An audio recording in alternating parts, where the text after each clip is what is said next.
everyone, welcome back. This is Devlog and I'm Sri. Uh, Today I have a very easy problem, very good for beginners. So stick through the end and let's begin our journey. Is breaking the records. We have Maya who plays basketball.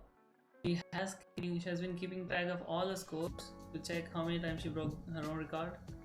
And our task is to count how many number of times she has broken the record, not just for the highest but also for the lowest scores, and return them with the number of times she broke highest record and the number of times she broke the lowest record. So time to put your neurons to fire, guys. Put them to work. This is a very easy problem for beginners and you're gonna get within no time. Just believe in what I said. Go ahead and give it a thought. It doesn't need any special skills. Just put it in the code. You're gonna get it. I'm gonna give you the solution away in 3, 2, 1. Go. So I'm gonna start with the first game.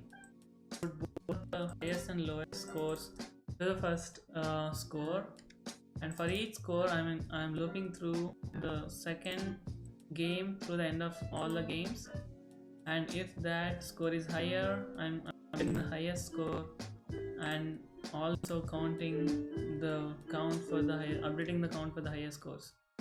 If it is lower than the lowest score, I'm gonna updating the lowest score and also the count for the lowest scores. Finally, we just need to return the array. So I hope you like the solution. If you have any questions, put them down in the comments. I'll be happy to help you. And don't forget, developers are artists, coding is an art. And see you again in the next video. Don't forget to subscribe.